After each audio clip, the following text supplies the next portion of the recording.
আসসালামু আলাইকুম রহমতুল্লাহ। আশা করছি সকলে ভালো আছেন। প্রিয় বন্ধুগণ, আমি আবার আপনাদের মাঝে একটি নতুন ভিডিও নিয়ে আসলাম, যে ভিডিওর মধ্যে আমরা একটি আমাদের প্রচলিত ভুল সংশোধন এর বার্তা পাবো ইনশাআল্লাহ। প্রিয় বন্ধুরা, এই মুহূর্তে আমার এই ভিডিওটি যারা যেখান থেকে দেখছেন, আপনাদের সকলকে আন্তরিক মোবারকবাদ। যে ভুল আমরা করে থাকি অনেকেই, বিশেষ করে ইসলামী অনেক সংগঠনের কর্মীরা বলে থাকে যে আপনারা এবারে আমাদেরকে ভোট দিন, আমাদেরকে ভোট দিলে আমরা বিজয়ী হলে তো ইসলাম বিজয়ী হবে। এই কথাটা একদমই ভুল। কথাটা মনে রাখতে হবে, ইসলাম ভোটে বিজয়ী হয় না, হয়নি। আর ইসলাম অপূর্ণ না, অবিজয় না, ইসলাম বিজয়। ইসলাম বিজয় হয়েছে আজকে না, ইসলাম পরিপূর্ণ হয়েছে আজকে না। জনগণের ভোটে ইসলাম পরিপূর্ণ হবে এমনটা না।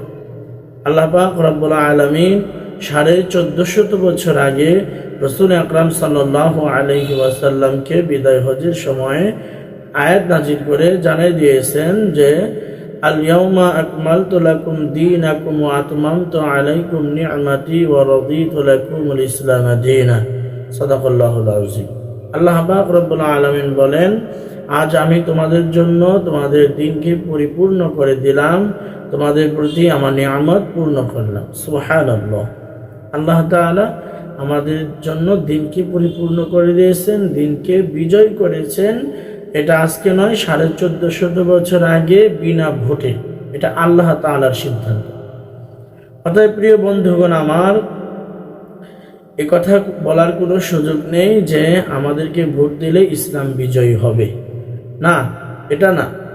আল্লাহ রাব্বুল আলামিন এই মর্মে আরো বলেন, ইউরিদুনা লিইউতফিউ নূরাল্লাহি বিআফওয়াহিহিম আল্লাহু মুতিম্মু নূরিহি ওয়ালাউ কারিহাল কাফিরুন।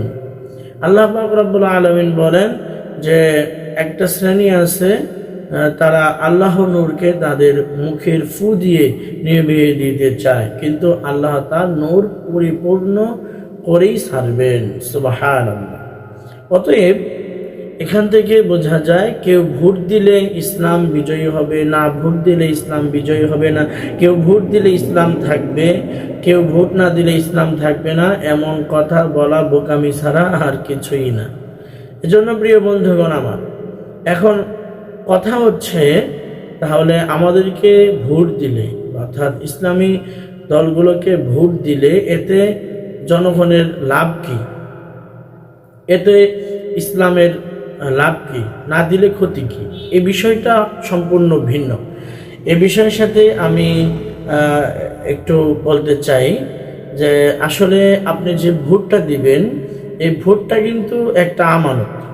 এই ভোটটা একটা আমানত।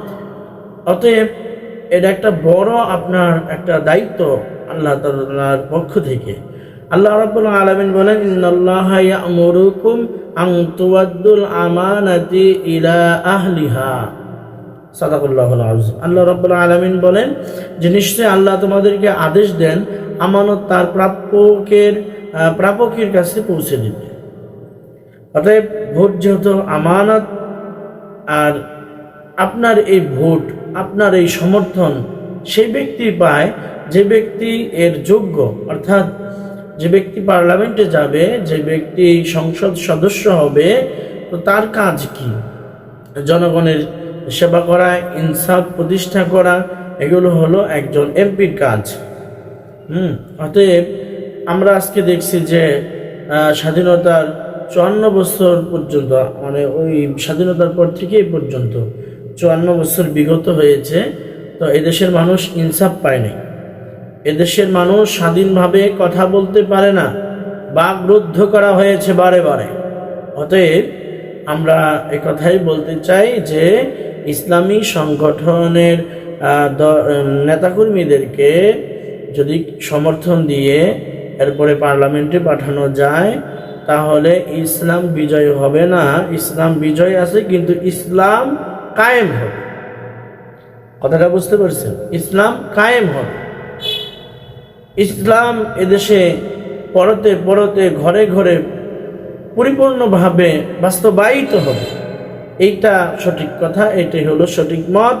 যেহেতু আল্লাহ পাক রব্বুল আলামিন সূরা হজ্জের 41 নম্বর আয়াতে আল্লাহ তাআলা বলেন, আল্লাযীনা ইম্মাক্কান্নাহুম ফিল আরদি আকামুস সালাতা ওয়া আতাউয যাকাতা ওয়া আমরু বিল মা'রুফি ওয়া নাহাউ আনিল মুনকারি ওয়ালিল্লাহি আকিবাতুল উমুর। সাদাকাল্লাহুল আযীম।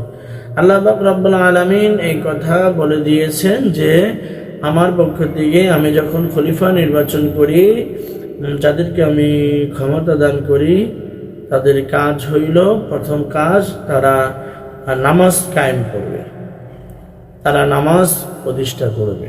আজ আমাদের নামাজ প্রতিষ্ঠা নাই, আজকে আমাদের ঘরে ঘরে নামাজ নেই, বাধ্যতামূলক কোনো আইন নেই, যার কারণে আমাদের নামাজই নেই। অতএব এটা হলো যে ইসলামী মতাদর্শী ইসলামী সংগঠনের কোনো কর্মী বা নেতা সে যদি আপনাদের সমর্থন পেয়ে পার্লামেন্টে যায়, তাদের 1 নম্বর কাজ হবে নামাজ কায়েম করা। আর আল্লাহ রাব্বুল আলামিন কোরআনুল কারীমে আরেক জায়গায় তো বলে দিয়েছে যে ইন্নাস সালাতা তানহা আনিল ফাহশাই ওয়াল মুনকার, নিশ্চয়ই নামাজ মানুষকে ফাহিশা ও খারাপ কাজ থেকে বিরত রাখে। অর্থাৎ যার কাছে নামাজ নাই তার কাছে দিন নাই, আর যার কাছে দিন নাই তার কাছে কিছুই নেই। এরপরে দ্বিতীয় কাজ হচ্ছে যাকাত আদায় করা। যাকাত আদায় করা আমি বিস্তারিত বলবো না, আপনারা অনেক জ্ঞানী মানুষ যারা এই ভিডিওটি দেখবেন বুঝে নেবেন। যাকাত আদায় করা, এরপরে হচ্ছে সৎ কাজের আদেশ করা, আর এরপরে কাজ হচ্ছে অসৎ কাজ থেকে মানুষদেরকে বিরত রাখা। এই যে সৎ কাজের আদেশ করা, অসৎ কাজ থেকে মানুষকে বিরত রাখা, হ্যাঁ, এই যে আজকে যারা আপনাদের সমর্থন পেয়ে পার্লামেন্টে যাবে, হ্যাঁ, তারা কতটুকু অসৎ পথ থেকে বিরত আছে, আর তাদের কর্মীদেরকে কতটুকু অসৎ পথ থেকে বিরত রাখার চেষ্টা করে। কোনো কর্মীদেরকে তো তারা ওইভাবে সতর্কমূলক কোনো বার্তা দেয় না, কঠোর কোনো ব্যবস্থাপনা নেয় নাই। চাঁদাবাজি করা যাবে না, টেন্ডারবাজি করা যাবে না, মদ বিক্রি করা যাবে না, মদ খাওয়া যাবে না। বরঞ্চ আমাদের এমন একটা অবস্থা যে আমাদের আইনউদ্দিন আল আজাদ সাহেব উনি বলেছিলেন যে যে দেশের সংসদে বিসমিল্লাহ আছে লেখা, সে দেশের সংসদে হয় মদের আইন বৈধ রাখা। বড় আশ্চর্য বিষয়, বেচারা বলে গেছেন। আসলেই কথা ঠিক যে আমাদের সংসদে তো বিসমিল্লাহ লেখা আছে, কোরআন দিয়া সংসদ শুরু করা হয় কোরআন তেলাওয়াতের মাধ্যমে, অথচ সেই সংসদেই মদের লাইসেন্স বিক্রি করা হয়। অতএব প্রিয় বন্ধুগণ আমার, আমি আর কথা বাড়াবো না, যে আপনি যাকে সমর্থন দিবেন অন্ততপক্ষে সেই জন্য খারাপ কাজে লিপ্ত না থাকে, চাঁদাবাজ, দুর্নীতি, ঘুষ, এ ধরনের বেইনসাফের মধ্যে, বেবিচারের মধ্যে তারা যেন লিপ্ত না থাকে, আর তাদের কর্মীরা যেন লিপ্ত না থাকে। এটাই হলো মূল কথা। তাহলে এই আয়াতটা বাস্তবায়ন হবে যে তারা বিল মারুফ, তারা সৎ কাজ করবে, সৎ কাজের আদেশ দিবে, অনাহু আনিল মুনকার, মানুষদেরকে অসৎ কাজ থেকে বিরত রাখবে। তো প্রিয় বন্ধুগণ আমার, আজকের ভিডিওটা এই পর্যন্তই। তাহলে আমরা আজকে এই ভিডিওর মাধ্যমে একটা বিষয় ক্লিয়ার হতে পারলাম যে ভোট দিলে ইসলাম বিজয় হবে, এই কথাটা ভুল। ইসলাম নতুন করে বিজয় হওয়ার কিছু নেই, ইসলাম বিজয় হয়েছে আজ থেকে 1450 বছর আগে। তবে ইসলাম আমাদের সমাজে, আমাদের ঘরে, আমাদের রাষ্ট্রে বাস্তবায়িত হয় নাই, কায়েম হয় নাই। এটাকে কায়েম করতে হবে, এটাকে বাস্তবায়ন করতে হবে। আর বাস্তবায়ন করতে হলে তো এই যে এই 4টা কাজ যারা করবে, প্রতিশ্রুতি দিবে, হ্যাঁ, তো এদেরকে আমাদেরকে সংসদে পাঠাতে হবে।